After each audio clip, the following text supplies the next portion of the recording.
Okay तो हाँ भैया, आपका डिसाइड हो गया है कि आपको गोवा जाना है, ठीक है। आपके घर वालों ने आपको हाँ बोल दिया, आपकी अच्छी खासी थोड़ी बहुत सेविंग हो रखी है, और कल तक के जो दोस्त आपके चाय टपरी पे जाके चाय पीने के प्लान्स कैंसिल कर रहे थे, वो अचानक से गोवा जाने के लिए तैयार हो गए।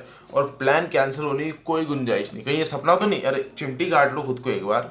अगर नहीं जागे वो नींद से तो सवाल वो आ जाएगा फिर आपके सामने कि खर्चा पैसा कितना लगेगा।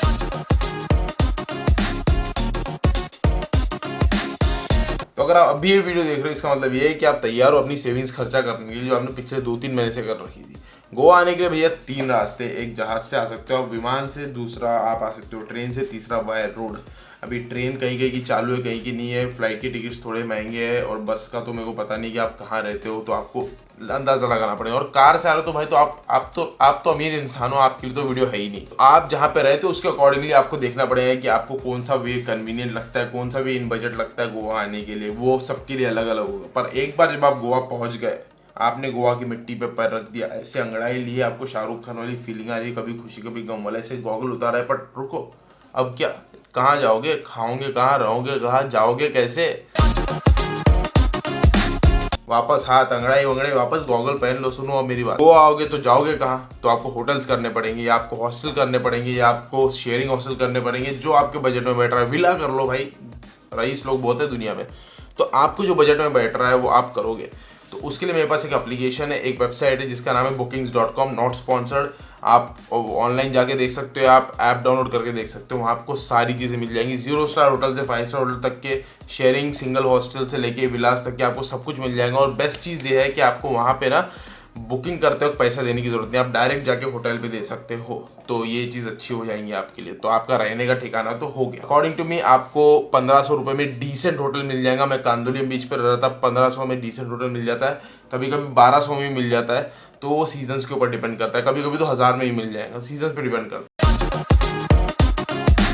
ठीक है, रहने का आपका बंदोबस्त तो हो गया पक्का। अब होटल तक जाओगे कैसे, क्योंकि ओला और उबर तो है नहीं यहाँ पे। एक तीसरा एप्लीकेशन है जिसका नाम है गोवा माइल्स, जो यहाँ पे है, तो आप वो डाउनलोड कर सकते हो, या फिर आप प्राइवेट कैब कर सकते हो होटल तक के लिए।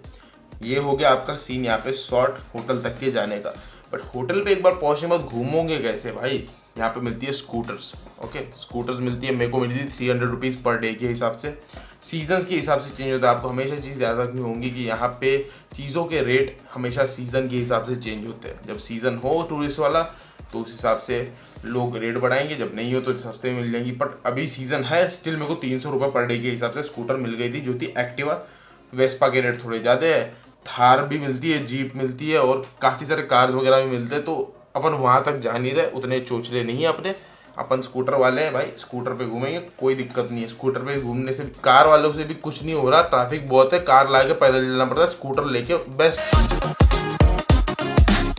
तो अब आपके पास होटल है रहने के लिए, गाड़ी है घूमने के लिए। अब भूख लगी है तो खाओगे कहाँ? क्योंकि आप रह रहे हो अभी एक टूरिस्ट एरिया में जहाँ पे आपको घूमने के लिए गाड़ी है, तो आपके पास ऑप्शंस बहुत सारे हो जाते हैं कि आप कितना भी दूर जा सकते हो। और आपके आसपास ना खाने की दुकानें और खाने के होटल इतने मिलेंगे आपको कि आप खुद परेशान हो जाएंगे कहाँ जाओ। क्योंकि अगर एक होटल होता है ना तो इंसान वहाँ चले जाता है, बट ऑप्शंस बहुत सारे हैं। तो यू हैव टू डिसाइड आपको कहाँ जाना है आपके बजट के हिसाब से। कोई बहुत महंगे होंगे, कोई कोई बजट में होंगे, कोई सस्ते होंगे। तो सारों पे खाना अच्छा मिलता है। मैं सजेस्ट करूँगा कि आपको एक दो बार लोकल फूड ट्राई करो यहाँ का। अगर नहीं पसंद आता है तो वही पाव भाजी, नूडल्स, मंचूरियन की तरफ शिफ्ट हो जाना आराम से।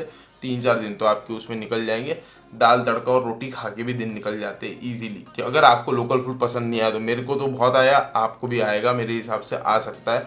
सबकी अपनी पसंद होती है, कोई दिक्कत नहीं। अगर नहीं आया तो बहुत सारी चीज़ें अवेलेबल। तो अब आपका खाना, रहना, घूमना हो गया सेट। अब आपको करने मज़े, ज़िंदगी के मज़े करने हैं आपको एकदम। अभी गोवा आए हो, आपके अंदर का जो जितना भरा हुआ था कोविड में घर पे लॉकडाउन में बैठा हो, अब बाहर निकालना है सब कुछ, ठीक है ना आपको। अब आप जाओगे सबसे पहले बीच पे। बीच पे लगी होती है झोपड़िया टाइप, शैक्स बोलते हैं उसको यहाँ पे, वो वहाँ पे खाना सर्व करते हैं। तो बाहर जो चीज़ ना भैया, मैं बता रहा हूँ, मैगी आपको अगर 50 रुपये की मिलेगी, वहाँ पे वो मैगी मिलेगी 150 रुपये की। तो वहाँ पे ऑर्डर करने के लिए ये चीज़ ध्यान में रखना कि इंटू 3 कर देना उसको सीधे सीधे, क्योंकि बहुत महंगे बेचते हैं वहाँ पे वो लोग। तो अपन पहले ही खा के जाएंगे, ठीक है ना। पहले खा के पहुँच गए वहाँ पे। अब वहाँ पे होंगे वाटर स्पोर्ट्स वगैरह जो चीज़ें होती है, वो पैराशूट लगा के उड़ा देते हैं, फिर जेट्स की वगैरह, तो सबके रेट्स कुछ 1000, 1500, 2000 के बीच में है। तो आप उसके अकॉर्डिंगली वहाँ पे बार्गेनिंग कर सकते हो, आपको अच्छा रेट मिल जाएगा। तो ये हो गई भाई एन्जॉयमेंट की चीज़। आपको एन्जॉयमेंट मिल गया, आपको मिल गया रहना, आपको मिल गया खाना, आपको मिल गया घूमना, ठीक है। अब जो प्रो लेवल के लोग हैं ना, अभी उनके लिए ठीक है भैया। अब आप आए हो गोवा में, आपके एक्सपेक्टेशन देखिए, हम जाएंगे क्लब में, मारेंगे हीरो जैसी एंट्री, मस्त दारू वारू पियेंगे, फुल बंदी वंदी पटाएंगे, बाहर निकलेंगे। तो रुक जाओ थोड़ा, इतने फास्ट नहीं चलते। सबसे पहली बात, मैं गया हूँ 2 क्लब्स में, यहाँ पे एक है सिंक और एक है टीटोस। दोनों कांदोलियम में, एक बागा में एक कांदोलियम में। टीटोस है बागा पे, दूसरा है कांदोलियम पे। तो दोनों जाके रेट्स में ज़्यादा डिफरेंस नहीं है। अगर आप कपल एंट्री ले रहे हो तो आपको थोड़ा सस्ता पड़ेगा, और आप लड़के हो तो फिर आपकी तो भाई बैंड है। अगर आप लड़की हो तो भाई आप तो मज़े है आपके, मतलब आप लूडो खेल रहे हो, आपकी गोटी पे 6 ही 6 आ रहे हैं, समझ लो। ये हो रहा है आपके साथ में गोवा में। तो अगर आप टीटोस में जाते हो तो कपल एंट्री जो है आपको पड़ेंगी 2000 के। आपको कूपन मिल जाएंगे, उसमें खाना खा सकते हो 2000 के, या फिर आप दारू पी सकते हो 2000 की अंदर। फिर आपको जो नाचना है, गाना है, जो करना है करो। लड़कियों की शायद वहाँ पे एंट्री है 1000 या 500, ठीक है। और लड़कों के तो भाई बहुत बेकार हाल है, 2000 रुपये लड़के को देना पड़ता है अगर अकेला लड़का जा रहा है। और ऑन दी अदर हैंड, अगर आप सिंक जा रहे हो तो सिंक में कपल एंट्री है 2500, अंदर दारू है फ्री। मतलब आपको कूपन वूपन कुछ नहीं मिलते, खाने पे आपको खर्चा करना है, लेकिन दारू अनलिमिटेड है आपके लिए। दूसरा, अगर आप लड़की हो, बोल रहा हूँ लूडो पे 6 गिर रहे हैं आपके, तो 500 रुपये लड़की को एंट्री खाली, और अंदर उसको भी दारू है पूरी फ्री। और लड़का है अगर, तो भाई मेरे हिसाब से उसको भी 2500 ही है, अगर अकेला लड़का जा रहा है तो अंदर आपको ऐसा लग रहा होगा दारू फ्री है, तो कुछ बीपीएल दारू दे रहे हैं। बीपीएल का मतलब होता है बिलो पॉवर्टी लाइन, तो ऐसा नहीं है। दारू के नाम पे आपको मिल जाएंगी, काफ़ी सारे ऑप्शंस अवेलेबल है हर किस्म की है। बट एक स्टैंडर्ड के लिए मैं बता रहा हूँ कि आपको मिल सकती है red label black and white वाले स्टैंडर्ड पे आपको सारी दारू मिल जाएंगी। तो ये सीन है भाई दारू पीने का, क्लबिंग का।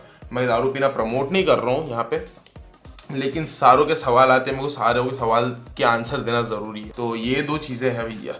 अब आप देखो आपको कैसे कितने दिन बिताने हैं यहाँ पे। मैंने तो 5 दिन तो कैसे पार्टी किया मेरे को पता है।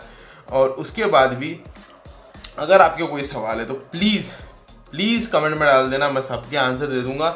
और ये सारी चीज़ें करने के बाद ना, एक चीज़ हमेशा ध्यान रखना कि दारू पी के जो स्कूटर रेंट करा ना, वो कभी मत चलाना, ठीक है। क्योंकि पुलिस पकड़े ना पकड़े, आपको अपना ध्यान खुद रखना पड़ेगा, ठीक है। तो इतना ही है बस आज के लिए।